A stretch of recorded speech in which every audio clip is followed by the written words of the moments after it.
जय हिंद दोस्तों, मैं हूं राहुल कुमार। स्वागत है आपका राम एंड सुनीता एकेडमी में। तो पिछले वीडियो लेक्चर में हमने किसकी बात की थी? तो पिछले वीडियो लेक्चर जो था हम उसमें बात कर रहे थे कि यूएनओ क्या होता है। यूएनओ के बारे में मैंने बात की, वो इंटरनेशनल कोड फॉर जस्टिस। पहले हम बात ये कर लेते हैं कि इंटरनेशनल कोड फॉर जस्टिस क्या होता है।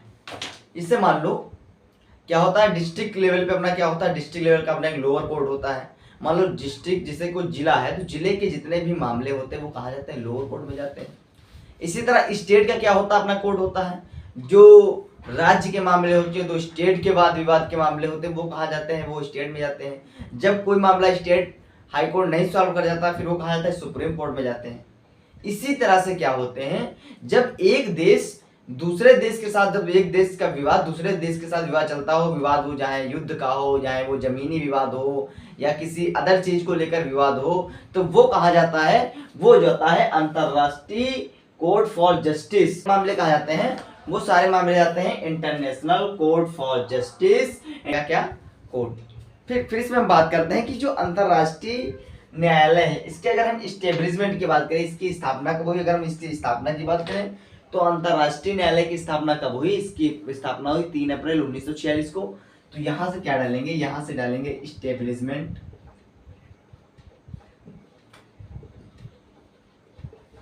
इस्टेब्लिशमेंट कब हुआ? 3 अप्रैल 1946 में। इसकी स्थापना कब हुई?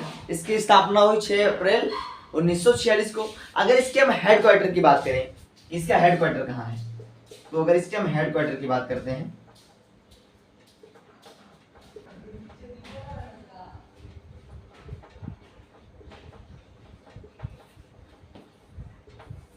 हैग नीदरलैंड में, क्या है इसका?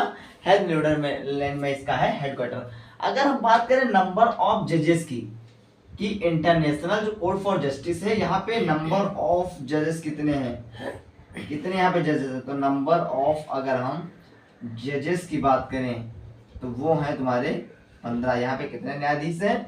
अगर नंबर ऑफ जजेस की हम बात करें तो यहाँ पे 15 क्या है, यहाँ पे 15 न्यायाधीश है। इसका कार्यकाल कब कितना रहता है?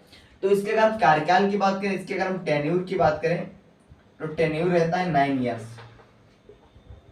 कितना रहता है? टेन्यूर रहता है 9 ईयर्स, 9 साल। टेन्यूर बोले तो कार्यकाल।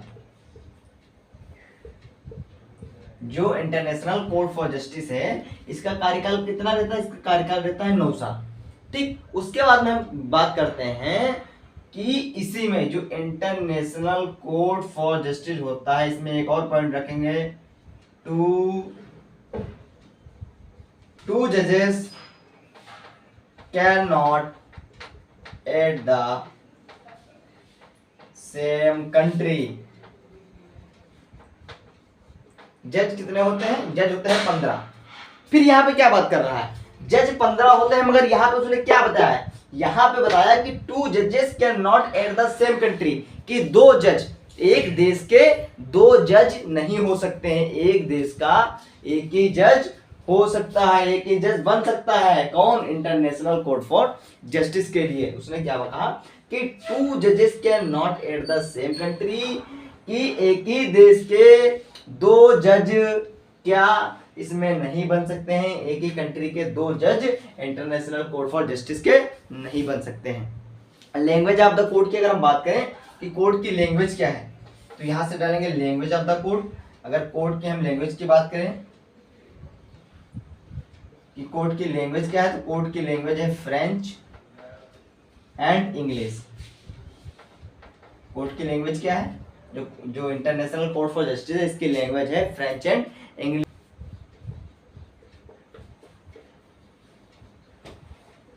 First Indian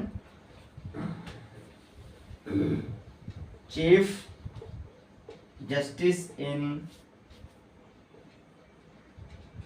ICJ, regulation of Indian international court for justice ICJ, कि फर्स्ट इंडियन चीफ जस्टिस, तो वो थे तुम्हारे डॉक्टर नगेंद्र सिंह। क्या बात करते हैं? डॉक्टर नगेंद्र सिंह। उसके बाद बात करते हैं फर्स्ट जज in court,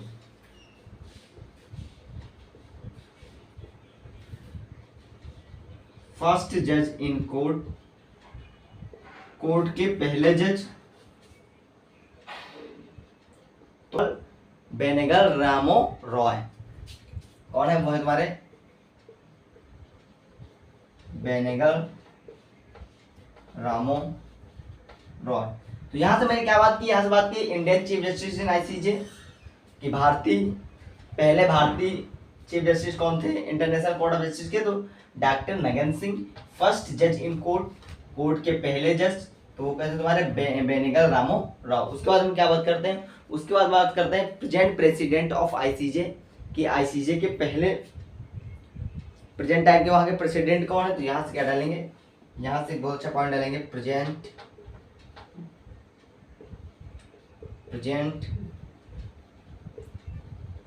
president of ICJ कि जो वर्तमान के वहां के अध्यक्ष हैं तो जॉन टी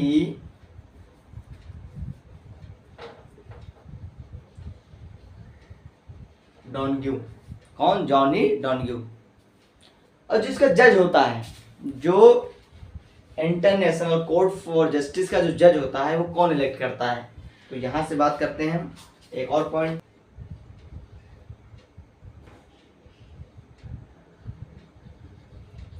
द जज is elected by the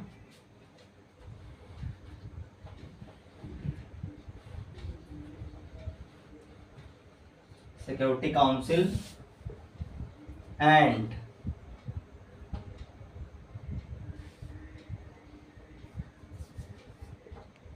general assembly. जो इसमें जज चुना जाता है, जो अंतरराष्ट्रीय न्यायालय का जो जज चुना जाता है वो किसके द्वारा चुना जाता है, वो चुना जाता है सिक्योरिटी काउंसिल और जनरल असेंबली, मतलब महासभा और सुरक्षा परिषद के द्वारा क्या चुना जाता है, सुरक्षा परिषद के द्वारा और महासभा के द्वारा अंतरराष्ट्रीय न्यायालय का जज चुना जाता है। फिर हम मिलते हैं अगले नेक्स्ट वीडियो में। तो अगला जो नेक्स्ट वीडियो होगा वो हमारा होगा विश्व बैंक पे, वर्ल्ड बैंक पे। तो मिलते हैं मेरे प्यारे दोस्तों अगले नेक्स्ट वीडियो में। जय हिंद, जय भारत।